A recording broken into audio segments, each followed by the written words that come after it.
जय हिंद दोस्तों, स्वागत है आप सभी का आबिद सर क्लासेस में।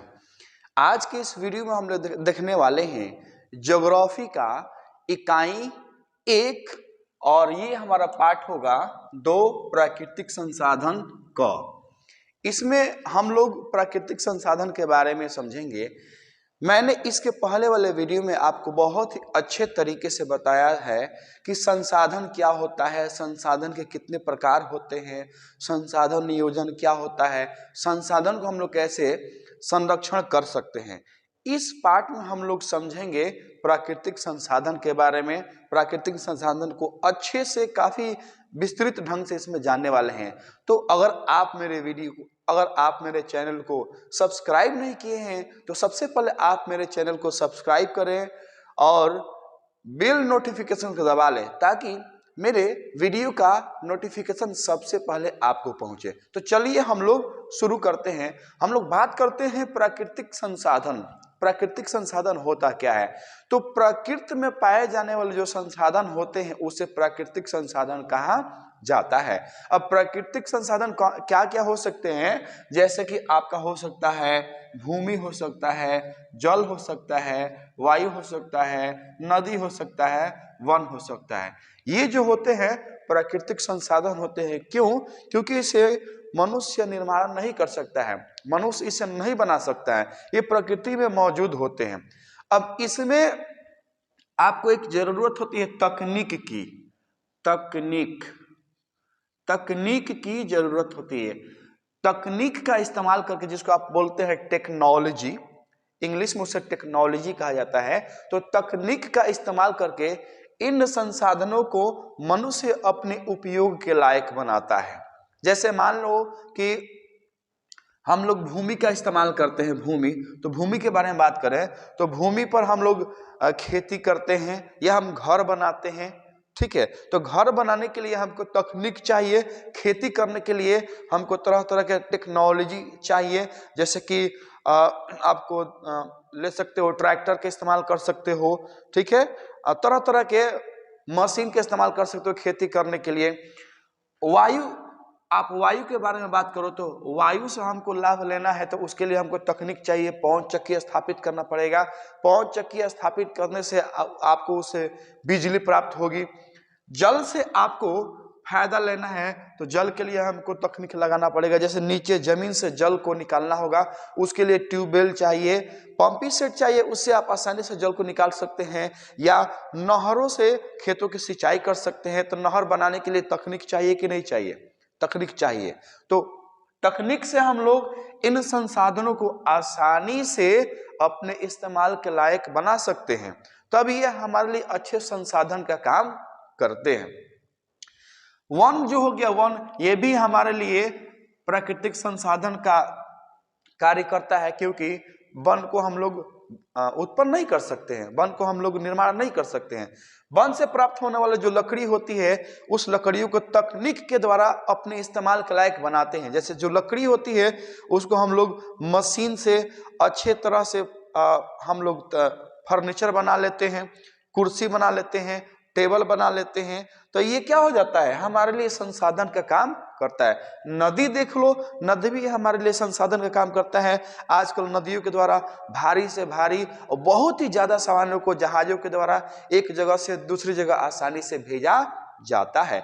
इस प्रकार हम कह सकते हैं कि जब तक तकनीक हमें प्राप्त नहीं होगा तब तक हम इन संसाधनों का फायदा नहीं उठा सकते हैं।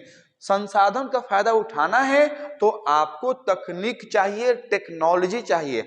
आज के समय में अगर टेक्नोलॉजी नहीं हो तो हम किसी भी संसाधन का फायदा नहीं उठा सकते हैं। जैसे मान लीजिए कि हम आपको पढ़ा रहे हैं तो हमारे पास ये कैमरा है, ठीक है, ये मार्कर है, तो ये तकनीक के बदौलत है।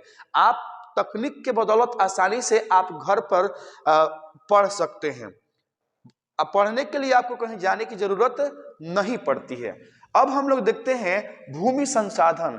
जो जितने भी संसाधन होते हैं, मैंने आपको जितना ऊपर प्राकृतिक संसाधन बताया, इन संसाधनों में जो भूमि संसाधन होता है सबसे इंपॉर्टेंट होता है, सबसे महत्वपूर्ण होता है।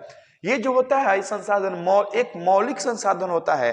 भूमि संसाधन बहुत ही इंपॉर्टेंट होता है क्योंकि हम लोग इस पर निवास करते हैं, हम लोग इस पर रहते हैं, हम लोग इस पर घर बनाते हैं, हम लोग तरह तरह के कार्य करते हैं, जैसे कि चारागाह बनाना, मछलियों को पालने के लिए जैसे पोखरा बना देते हैं, उसमें मछली को पालते हैं।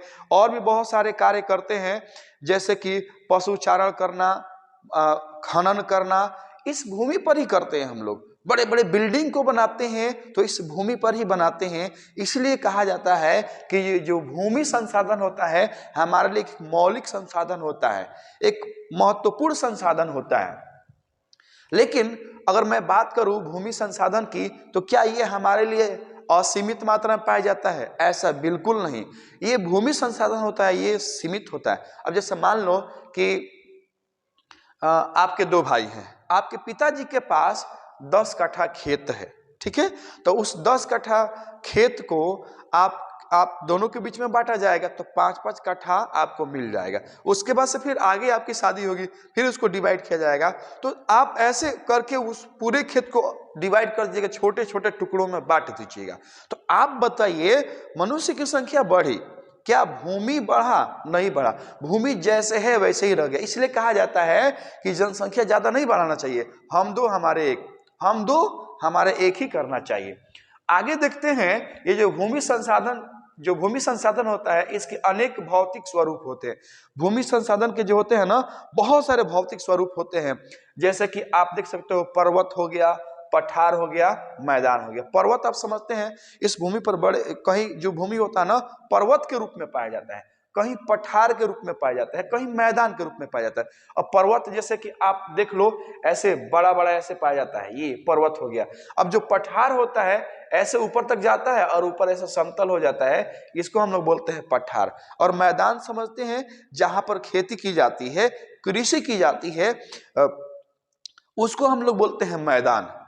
क्या कहते हैं उसे? मैदान कहते हैं। अब और थोड़ा सा हम लोग चर्चा करते हैं भूमि संसाधन के बारे में। तो ये जितना भूमि है, इस कुल भूमि का 43% भाग मैदान है। जितना भूमि है, इस कुल भूमि का 43% पर मैदान का विस्तार है। और इसी क्षेत्र में कृषि की जाती है, उद्योग स्थापित किए जाते हैं। यानी इस पर कृषि भी की जाती है और तरह तरह के उद्योग स्थापित किए जाते हैं, ताकि उस उद्योग से तरह तरह की वस्तुएं प्राप्त हो और उसमें कुछ लोगों को रोजगार मिले, वो अपना जीविकोपार्जन आसानी से कर सके। 30% भाग पर पर्वतीय क्षेत्र होता है। कितने प्रतिशत भाग पर पर्वतीय क्षेत्र होता है? 30% भाग पर पर्वतीय क्षेत्र होता है, जहां पर सालों भर नदियां बहती रहती है और पर्यटन का विकास होता है। अब जो पर्वतीय क्षेत्र होता है, वहां से ऊपर से पानी गिरता है और वो पानी नदियों में जाता है, जिसकी वजह से सालों भर नदियों में पानी रहती है। साथ ही साथ ये जो पहाड़ होता है, पर्वत होता है, ये पर्यटन के लिए एक आकर्षक का केंद्र बनता है। यानी इस पहाड़ों को देखने के लिए लोग दूर दूर से आते हैं और ये आकर्षण का केंद्र बन जाता है। 27% भाग पर पठार का विस्तार है। भूमि के कुल भाग में 27% भाग पर किसका विस्तार है? पठार का विस्तार है, जहां से खनिज, जीवाश्म ईंधन एवं वन संपदा के कोष संचित होते हैं। यानी जहां से हम खनिज का खनन करते हैं, जीवाश्म ईंधन को प्राप्त करते हैं, और उसी पठार में जो खनिज संपदा के कोष संचित है, यानी भंडार संचित है। तो उम्मीद करते हैं कि आपको यह समझ में आया होगा। अब हम देखते हैं मृदा के बारे में समझते हैं कि मृदा किसे कहा जाता है। तो पृथ्वी की सबसे ऊपरी परत को मृदा कहते हैं। जो पृथ्वी है, पृथ्वी की जो सबसे ऊपरी परत पाई जाती है, उसे हम लोग बोलते हैं मृदा। उसको भूप्रपटी भी कहते हैं। ये जो मृदा होता है ना, यह सबसे महत्वपूर्ण प्राकृतिक संसाधन होता है। जी हाँ, मृदा सबसे महत्वपूर्ण प्राकृतिक संसाधन होता है।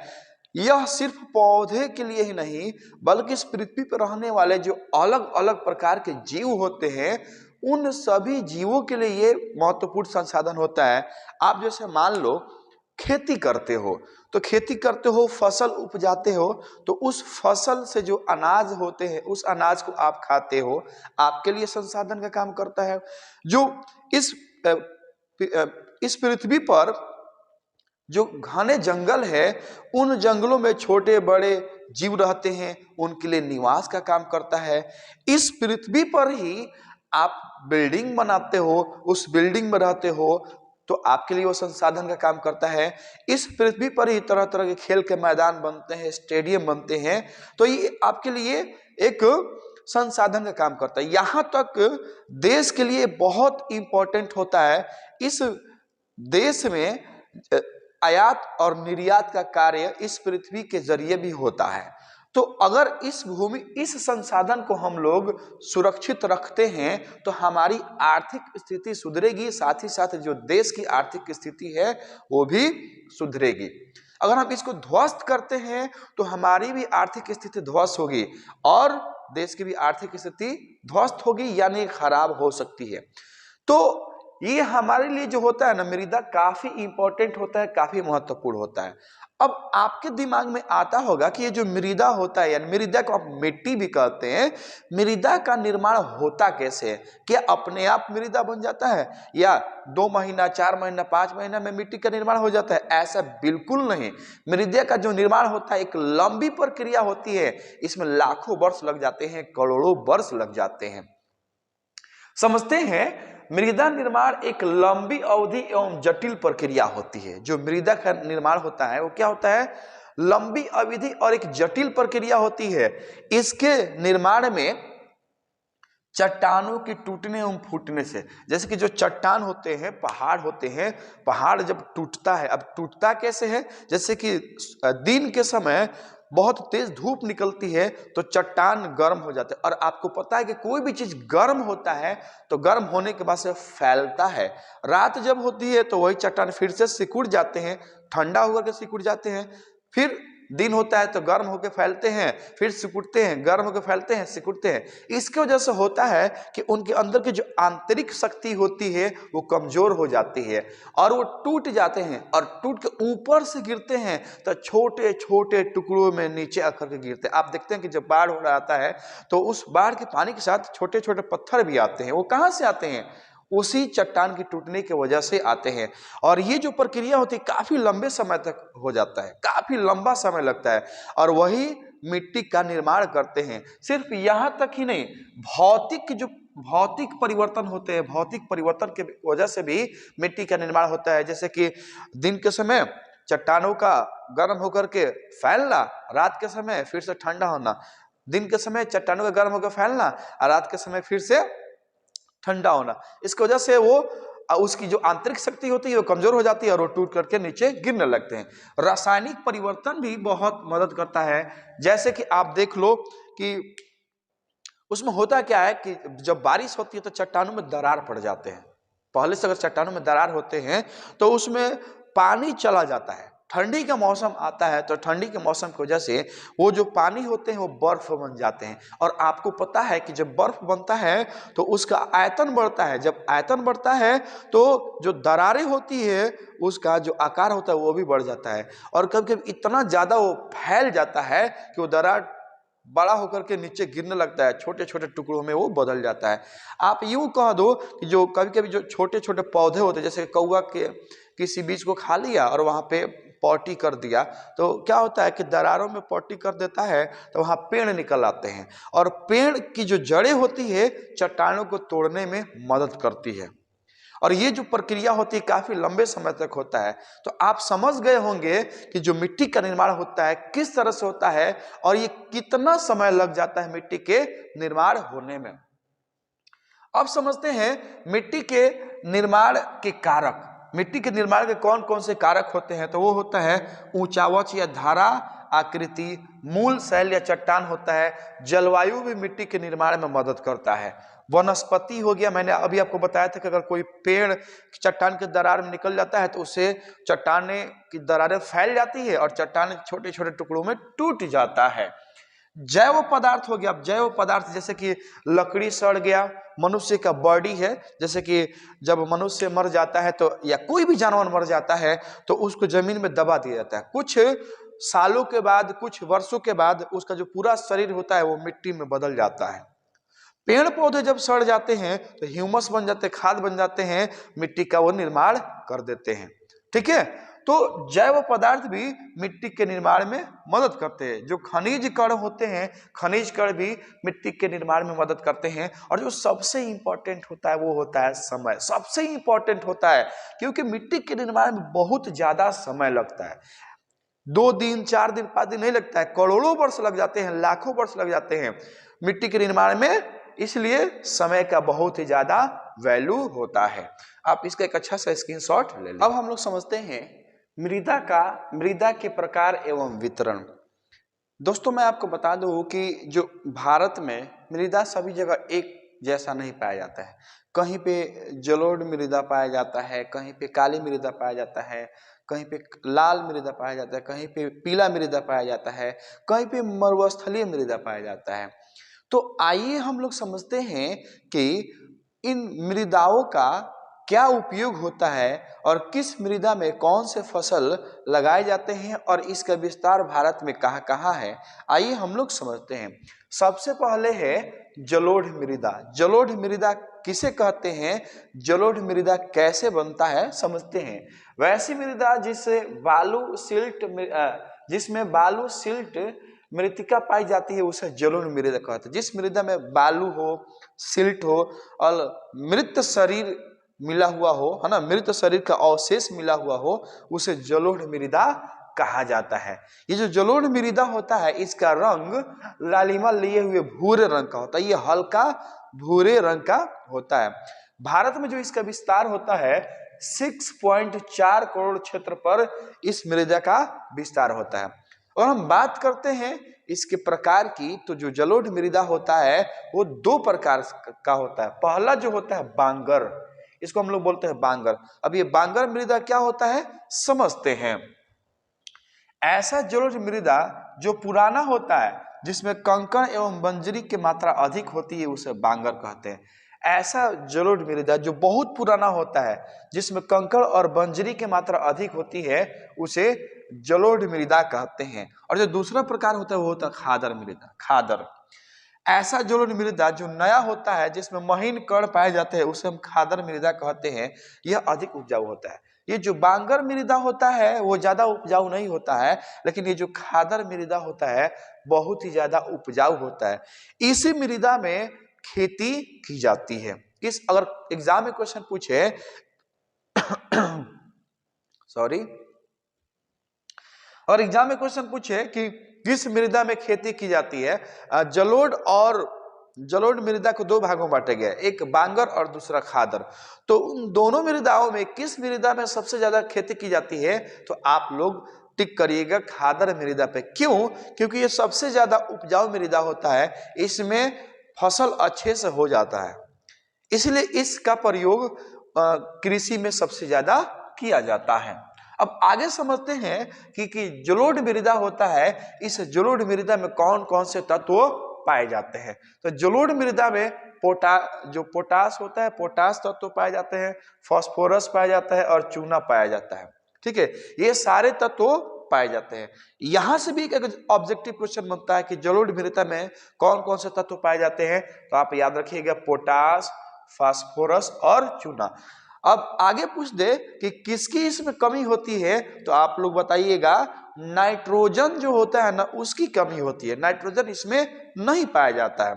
ठीक है, अब इस मृदा में किस फसल की खेती की जाती है, तो इस मृदा में गन्ना की खेती की जाती है, चावल की खेती की जाती है, दलहनी फसल की खेती की जाती है। ये जो गन्ना, चावल, दलहनी फसल इसके लिए काफी उपजाऊ होता है। इस फसलों के लिए काफी उपजाऊ होता है, जिसकी वजह से यहाँ पर बहुत ही ज्यादा घनी जनसंख्या पाई जाती है। क्योंकि उपजाऊ होता है और जहाँ पे मिट्टी उपजाऊ होगी वहां पे लोग अधिक मात्रा में, अधिक संख्या में खेती करेंगे। और जहाँ पे लोग अधिक संख्या में खेती करते हैं वहां की जनसंख्या होती है, घनी होती है, वहां ज्यादा लोग निवास करते हैं। अब देखते हैं कि ये जो मृदा होता है भारत में कहाँ कहाँ पाया जाता है। तो ये जो मृदा होता है भारत में राजस्थान और गुजरात में ये पाया जाता है। कहाँ पाया जाता है? राजस्थान और गुजरात में पाया जाता है। मृदा के प्रकार में जो अगला मृदा है वो है काली मृदा। काली मृदा का रंग काला कैसे होता है, आइए हम लोग समझते हैं। काली मृदा में एल्युमिनियम एवं लौह यौगिक पाए जाते हैं, जिसकी वजह से इसका रंग काला हो जाता है। ये जो काली मृदा होता है ये सबसे ज्यादा उपयोगी होता है कपास के लिए। कपास की खेती इसमें बहुत ही अच्छे से होती है, इसलिए इसे काली कपास मृदा भी कहा जाता है। इसे क्या कहते हैं, काली कपास मृदा के नाम से भी जाना जाता है। अगर हम बात करते हैं इसके विस्तार की कि काली मृदा का विस्तार भारत में कितना ज्यादा है, तो 6.4 यानी 6.4 करोड़ हेक्टेयर पर इसका विस्तार। ये क्वेश्चन एग्जाम में पूछता है बार बार कि काली मृदा का जो विस्तार है भारत में कितना है, तो 6.4 करोड़ हेक्टेयर पर काली मृदा का भारत में विस्तार है। अब ये भारत में किन किन जगहों पर पाया जाता है, किस किस राज्यों में ये काली मृदा का विस्तार होता है, तो समझते हैं। जो काली मृदा जो होता है ना, भारत के महाराष्ट्र में पाया जाता है, गुजरात में, कर्नाटक में, आंध्र प्रदेश और तमिलनाडु में ये पाया जाता है। एक बार और सुनिए, महाराष्ट्र में पाया जाता है, गुजरात में पाया जाता है, कर्नाटक में पाया जाता है, आंध्र प्रदेश में पाया जाता है, तमिलनाडु में काली मृदा का विस्तार होता है। काली मृदा का निर्माण कैसे होता है, काली मृदा आखिर बनता कैसे है, तो जो काली मृदा का निर्माण होता है मूल शैलों, ये जो चट्टान होते हैं ना, चट्टानों के टूटने फूटने से बनता है। और जो ज्वालामुखी फटती है तो ज्वालामुखी के फटने से उसमें जो लावा निकलता है, जो राख निकलता है, उसी राख से इस काली मृदा का निर्माण होता है। जो लावा होता है ना काफी गर्म होता है, बहुत ज्यादा गर्म होता है, और जब वही लावा धीरे धीरे ठंडा होता है, ठंडा होने के बाद से वो राख बन जाता है, और उसी राख से इस काली मृदा का निर्माण होता है। इस काली मृदा को जिस जगह पर पाई जाती है उस जगह पर इस काली मृदा को रेंगूर के नाम से भी जानते हैं, यानी काली मृदा का जो स्थानीय नाम होता है रेंगूर होता है। याद रखिएगा, काली मृदा का जो स्थानीय नाम होता है वो क्या होता है, रेंगूर होता है। अब जो काली मृदा आप देखो तो इसकी जो विशेषता होती है काली मृदा की, गर्मियों के मौसम में यह सूख जाता है। काली मृदा गर्मियों के मौसम में सूख जाता है, सूखने की वजह से इसमें दरारें पड़ जाती है, इसमें जगह जगह दरारें पड़ जाती है, और उन दरारों में ऑक्सीजन भर जाता है। ठीक है, जब ऑक्सीजन भर जाता है और जब बारिश होती है, मानसून का पहला बौछार पड़ता है, तो इसको अच्छे से जोताई कर दी जाती है, क्योंकि इसमें नमी धारण करने की भी क्षमता होती है। अगर देरी किया जाए तो चिपक जाता है, इसको जोताई भी नहीं कर सकते हैं। तो जब पहला मानसून होता है, पहले मानसून में ही इसकी जोताई कर ली जाती है, जिसमें ऑक्सीजन मिट्टी में अच्छे तरह से मिल जाते हैं, वो पूरा मिट्टी ऑक्सीकृत हो जाता है, और ये खेती के लिए काफी उपजाऊ हो जाता है। इसमें जब कपास की खेती की जाती है ना, गन्ना की खेती की जाती है, प्याज की खेती की जाती है, गेहूं की खेती की जाती है, अन्य फलों की खेती की जाती है, तो उसकी जो उपज होती है बहुत ज्यादा हो जाती है, उसकी जो उपज होती है बहुत अधिक हो जाती है। क्यों? क्योंकि इसमें पहले से ऑक्सीजन मिल जाती है। अगर हम बात करते हैं कि काली मिट्टी में कौन कौन से तत्व पाए जाते हैं, तो काली मिट्टी में कैल्शियम कार्बोनेट पाए जाते हैं, जो काफी इंपॉर्टेंट होता है इस मिट्टी के लिए। मैग्नीशियम पाया जाता है, पोटास पाया जाता है, और चूना पाया जाता है। ये जो तत्व होते हैं इसकी वजह से मिट्टी की जो उर्वरा शक्ति होती है बहुत ही अधिक हो जाती है। किस मिट्टी की? तो काली मिट्टी यानी काली मृदा की जो उर्वरा शक्ति है इन तत्वों की वजह से बहुत अधिक बढ़ जाती है, और उसमें जब बीज डालिएगा तो बहुत अच्छे से पैदावार होती है। कभी कभी एग्जाम में पूछता है कि इस मिट्टी में किस तत्व की कमी होती है, तो आप याद रखिएगा फास्फोरस तत्व की कमी होती है काली मृदा में। आप इसका एक अच्छा सा स्क्रीनशॉट ले लीजिए। अब हम लोग समझते हैं लाल एवं पीली मृदा। लाल एवं पीली मृदा के बारे में अच्छे से समझते हैं। इस मृदा का निर्माण रवेदार अग्नि चट्टानों के द्वारा होता है। लाल और पीली मृदा का निर्माण किसके द्वारा होता है? तो जो रवेदार अग्नि चट्टान होते हैं उसके द्वारा लाल और पीली मृदा का निर्माण होता है। अगर हम बात करते हैं कि इस मृदा का रंग लाल क्यों होता है, काला क्यों होता है, तो जो मृदा होती है ना लाल मृदा में लौह अयस्क की अंश पाई जाती है, लौह अयस्क की मात्रा पाई जाती है, जिसकी वजह से इसका रंग लाल होता है। पीला क्यों होता है? तो जब वही लौह अयस्क जल धारण कर लेता है, उसमें जल की उपस्थिति हो जाती है तो उसका रंग बदल जाता है और वो हो जाता है पीला। इसीलिए इसे हम लोग लाल एवं पीली मृदा के नाम से भी जानते हैं। भारत में बात करते हैं कि इसका विस्तार कहाँ कहाँ है, तो भारत में लगभग इसका जो विस्तार है आपको पड़ता है तमिलनाडु में, कर्नाटक में, गोवा में, महाराष्ट्र में, आंध्र प्रदेश में, उड़ीसा में, छोटा नागपुर पठार एवं मेघालय पठार के क्षेत्रों में भारत में इसका विस्तार पाया जाता है। भारत के कितने भागों पर ये फैला हुआ है? तो भारत का लगभग 7.2 हेक्टेयर पर इसका पूरा विस्तार है। ये काफी इंपॉर्टेंट है, ये ऑब्जेक्टिव क्वेश्चन बन सकता है आपके एग्जाम में, इसलिए आप इसे अच्छे से याद करेंगे। अब बात करते हैं कि इस मृदा में किस किस फसल की खेती होती है। तो इसमें ज्वार बाजरा की खेती होती है, मक्का की खेती होती है, मूंगफली की खेती होती है, तंबाकू की खेती होती है और फलों की खेती अच्छे से होती है। तो उम्मीद करते हैं कि आपको ये अच्छे से समझ में आया होगा। आगे हम बात करते हैं लेटराइट मृदा की। लेटराइट मृदा के बारे में हम लोग समझते हैं, लेटराइट मृदा क्या होता है। ठीक है, तो लेटराइट जो होता है ना, लेटराइट ग्रीक शब्द लेटर से बना है। किससे बना है? ग्रीक शब्द लेटर से बना है, लेटर से बना है, जिसका अर्थ होता है ईंट। क्या होता है? इस लेटर का अर्थ क्या होता है? ईंट होता है। यानी ये जो मिट्टी होता है ना, ये जो लेटराइट मृदा होता है, इसका जो विकास होता है, इसका जो निर्माण होता है, कैसे होता है? तो उच्च तापमान और अत्यधिक वर्षा वाले क्षेत्रों में होता है, जहां पर बहुत ज्यादा टेम्परेचर होता है और जहां पर बहुत ही अधिक वर्षा होती है, वहां पर इस मृदा का निर्माण होता है और वैसे जगहों पर यह मृदा पाई जाती है। अब इसका जो रंग होता है लाल होता है। क्यों होता है? एल्युमिनियम और लोहे के ऑक्साइड के कारण इसका रंग लाल होता है, क्योंकि इस मृदा में एल्युमिनियम और लोहे के ऑक्साइड पाए जाते हैं, जिसकी वजह से क्या होता है? इसका रंग लाल होता है। अगर बात करते हैं इसका विस्तार की, तो जो इसका विस्तार है भारत में 1.3 करोड़ हेक्टेयर पर इसका विस्तार होता है और यह भारत के कर्नाटक, केरल, तमिलनाडु, मध्य प्रदेश, उड़ीसा, असम में ये पाया जाता है।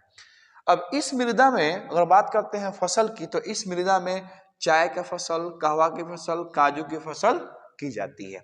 अब हम बात करते हैं मरुस्थलीय मृदा की। जो मरुस्थलीय मृदा होता है वो कहाँ होता है? तो खासकर जहाँ पर बहुत कम बारिश होती है, जहाँ पर बारिश एकदम थोड़ी सी मात्रा में होती है, वहां पर मरुस्थलीय मृदा पाया जाता है। तो आपको याद आता होगा मरुस्थलीय मृदा जैसे कहा जाए तो आपको राजस्थान याद आता होगा। तो राजस्थान में कम बारिश होती है, राजस्थान में कम बारिश होने की वजह से वहां की जो मृदा होती है वो मरुस्थलीय मृदा होती है। ठीक है, यह मृदा राजस्थान में, पश्चिमी हरियाणा में, दक्षिणी पंजाब में पाया जाता है। अगर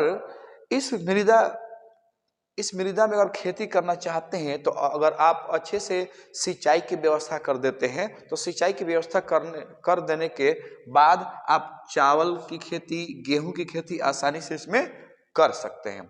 अब हम बात करते हैं अगला पर्वतीय मृदा। ये जो मृदा होता है पहाड़ी क्षेत्रों में पाया जाता है। जो पर्वतीय मृदा होता है ये कहाँ पाया जाता है? पहाड़ी क्षेत्रों में पाया जाता है। इसमें जो होते हैं ना बड़े बड़े कंकड़ पाए जाते हैं, पहाड़ जो छोटे पहाड़ होते हैं ना उसके कंकड़ पाए जाते हैं, इसलिए इसमें हम लोग खेती नहीं कर पाते हैं। इसमें ह्यूमस की मात्रा कम पाई जाती है। इसमें क्या होती है? ह्यूमस की मात्रा कम पाई जाती है और ये ज्यादातर नदी घाटियों में पाया जाता है। तो उम्मीद करते हैं कि आपको यह अच्छा लगा होगा। इसका एक अच्छा सा आप स्क्रीनशॉट ले लीजिए।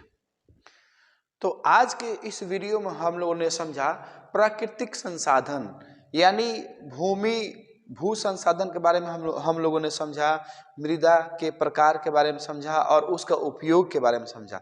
अगर आपको यह वीडियो अच्छी लगी हो तो आप इस वीडियो को लाइक करें, सब्सक्राइब करें, शेयर करें और जितना ज़्यादा से ज़्यादा हो सके इस वीडियो को फैलाएं, ताकि उन विद्यार्थियों के पास ये जरूर चला जाए जो कम पैसा की वजह से ट्यूशन नहीं कर पाते हैं, कोचिंग नहीं कर पाते हैं और उनको भी इस वीडियो का फायदा मिले। तो आज के लिए बस इतना ही, मिलते हैं हम लोग अगले क्लास में एक नए वीडियो के साथ। तब तक के लिए आप अपना ख्याल रखिए, अपने माता पिता का ख्याल रखिए। जय हिंद, जय भारत।